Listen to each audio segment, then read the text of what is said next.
In today's video, we're going to talk about how to clean sponge filters.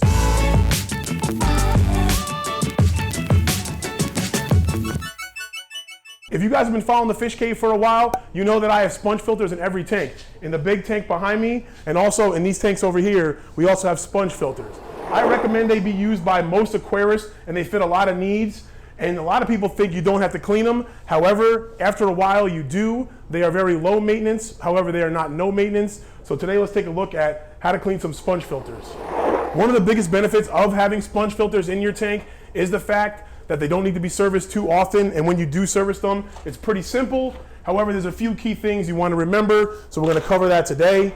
And first things first, if your tank has some big fish, and I know he's hiding right now, but I have been bit by this fish. When I first got this fish, the biggest fish I kept before him was about this big, and believe it or not, this guy bit me when I was in here servicing the sponge filter a few months ago.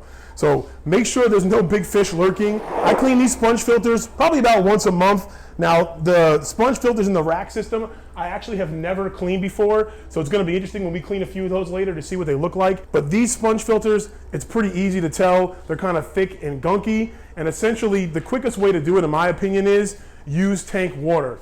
And why we use tank water is because it's already dechlorinated. So in this case, with a big 125 tank, if you have a 55 gallon, I like to use a Tupperware container and just fill it up with some tank water.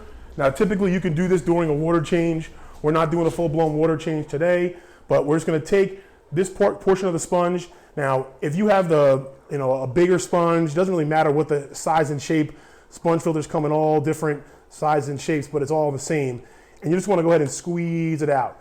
Now, as you can see, there's some fairly big chunks of poop coming off this one, and that's because there's some big fish in here. As you can see, the water is actually not getting as brown as I thought, and we'll see how brown it gets in some of the other tanks. But we're getting some of that big piece of detritus. And if you notice on this sponge filter, you see some bits taken off. That's from our big plecos in there, kind of nibbling at the sponge. That'll happen sometimes, especially if food gets stuck in here, they'll go ahead and nibble away at it. So like I said, the goal is not to get the sponge clean like new. That's why we're not gonna be using any soap or anything else really. We're just literally rinsing it in the water. And we're just gonna let it sit there. This is a little weird, but I always like to smell my sponge filters. If it smells like earth and dirt, that's good. If for some reason your filter, whether it's a sponge filter or a regular filter media, smells like sulfur or eggs, that's a no-go. That's not good bacteria. So that dirty kind of earthy smell is actually really good. We're gonna go ahead and just rinse off the second sponge in here as well.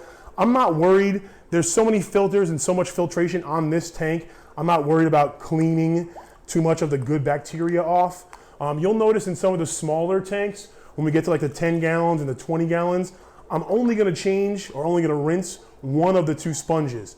And that's because I don't wanna affect too much of the good bacteria at once. Now that these sponges are fairly clean, I'm gonna go ahead and stick them back in. And in this tank, like I said, it's easy to tell when they need to be cleaned because you can physically, see the matter building up on them because the fish in this tank are larger. So there's just bigger pieces of poop. Now, in smaller tanks, you wanna look at the flow. If you start seeing the sponge putting out less and less water, that's an issue. And while we're in this tank, there's a hang-on back with a pre-filter sponge. And essentially it's the same pattern as a sponge filter. And a good way to know if this guy is needing to be cleaned, and hey, come up here, babe. Big shout out to my wife who's filming us right now. This hang-on back, if you, I took the light away. If we shoot down here, I got a pretty thick pre-filter sponge that gets clogged up quite a bit, and it restricts the flow of the hang-on back. So whenever it does, I just get in there and make sure I rinse it out. And it's the same process. So even if you don't have a sponge filter, but you run a pre-filter sponge in your hang-on back, then it's a good idea to do the same process. I thought of something else. A lot of people, what they do is when they take their sponge filters out of their tank, as you can see, we got a lot more dirt in this one. When they take their sponge filter out of the tank, in this tank I'm not too worried about it. I just kind of fed and it was already mucked up anyway. But a tool you can use is a plastic bag. I find it gets kind of hard to manage in the tank, but I'll go ahead and show you what I do sometimes on my 55-gallon tank inside the Mbuna tank. So on the tank inside, I use a plastic bag here, and essentially what you can do is, in order to prevent some of the mold from getting into the tank, as you remove your sponge filter or pre-filter, what you can do is kind of wrap a bag around it. And in a big tank like this, I find it works. In a smaller tank, it's really difficult to kind of really get in there and manage the sponge filter into the bag as you get it out. And if the sponge is not that bad, I don't even worry about it. And like I said, usually when you're doing a water change, the water is going to get mucky anyway. And after a good 30 minutes to an hour or so, it'll settle back down and it'll be clear again. I'm really excited to see the sponge filters in the 10-gallon and 20-gallon on the rack system. Because like I said, I have not changed them, and they've been set up for almost a year yet, which is something I'm not going to be able to do in the new rack system. And that's why this sump down here, it's actually holding, if you get close, there's actually 3 koi, some small koi down here that I'm just temporarily holding. Hopefully this weekend I got them going to a new home, and that's going to be a sump for the new rack system that's going to have a lot more filtration. I'm not going to be able to get away with just these simple sponge filters because it's going to be a whole breeding system. If you guys have been following for a while, you know we're going to be putting a dual rack system there. So 2019 is going to be a lot of stuff going on. I'll definitely be implementing sponge filters, but like I said, this is going to be a big sump filter for this breeding grow out rack system. This sponge filter right here, I've kind of been really waiting to kind of take a look at it. Drop a comment down below if you see these like bubbles and stuff, what's going on this sponge. I really have no idea. It's kind of funky. The shrimp and the snails in here have been fine. They've been, populating, but it definitely looks like it needs a good cleaning. So we're gonna go ahead and take it out. And you could feel it too. You could feel it's a little more rigid. It's a little more stiff. It's still spongy, but it's definitely in need of a cleaning. What I'm gonna do here, what I suggest is, not only is this water already dirty, it's not from that tank. So I got an empty 5-gallon bucket we're just gonna empty this into. And the best case scenario, like I said, you wanna use tank water. Now, if I were to take this Tupperware or even our plastic bag and put it inside a 10-gallon tank, it's really kind of a pain in the butt. So what I do is, instead of using tank water from a smaller tank, if you have a sponge filter in a smaller tank, you still don't want to use regular tap water, but you want to make sure you dechlorinate it. So it doesn't really matter which dechlorinator you use, but I got a 5-gallon bucket here of dechlorinated water. So I'm going to fill up my tub again here with clean water, and now I can rinse this sponge filter in dechlorinated water. And even though it's not from this exact tank, at least I know it's not going to kill off the good bacteria. And like I said, for these tanks, I'm only going to clean off 1 sponge, even though a lot of people think that the only filtration in a fish tank is the filtration we put in it. But in reality, the fish tank is the filtration itself. All the media and everything growing, the algae, they all act as filtration. So me cleaning this part of this big filter is not a really big deal.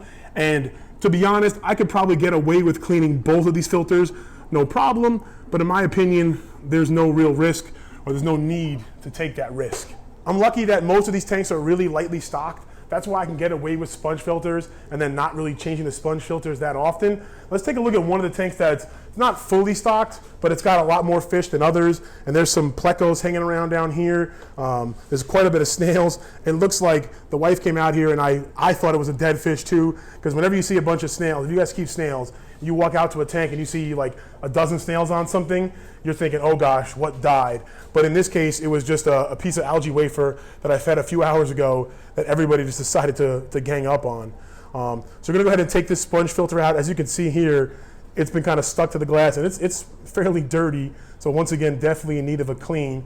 Like I said, using a bag or something would prevent some of this mold from getting in the water. But to me, like I said, it's not worth it with the amount of tanks and how quickly I'd like to do this. I'm not gonna put a bag in each tank. And like I said, it's kind of clumsy in my opinion.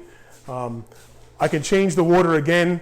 Like I said, if you're really worried about bacteria going from tank to tank, you could use different containers. Like I said, I'm kind of taking a halfway point where I'm using the same container, but I'm using at least some fresh water. So any type of cross-contamination shouldn't be bad. But like I said, if you really were worried, you can use different containers for each tank. You're never really gonna get these things to run clean once they've been used. You just want the water to be, fairly clear. So you just wanna make sure you squeeze it a good amount of times, let it soak up, wring it out. And like I said, it's a combination of a visual thing, plus you can feel it, and it feels much more kind of sponge-like than it did 2 minutes ago. And once again, in this tank, we'll play it safe by just cleaning off one of them, but you get the idea. Like I said, if you were to service, your full sponge, if you only had one, or if you were to service both, you should be fine. These are well-established tanks. If the tank was much more new, wasn't as established, then I'd be more worried. Maybe I would really only change one. But for a well-established tank, you can usually get by with just cleaning off the sponge filter. Because once again, the whole point is we're not really killing all the bacteria. That's why we're using the tank water or the dechlorinated water. So whether you guys have sponge filters in all your tanks, just a few of them, or maybe you guys just use pre-filter sponge, they're one of the best things for your tanks. In my opinion, the sponge filter is the cheapest and best way to filtrate your aquarium, no matter what size it is. Like I said, whether it's the main filtration or just a supplement to it, like in the 125. And another benefit to them is how easy they are to clean. If you guys have your own tips on how you guys clean your sponge filters or pre-filter sponges, definitely drop me in the comments below so I can find out, and then everybody else looking at the comments can know as well. If you guys want to check out another fish cave video, you can do so right there. I appreciate all you guys watching. As always, stay positive and stay passionate.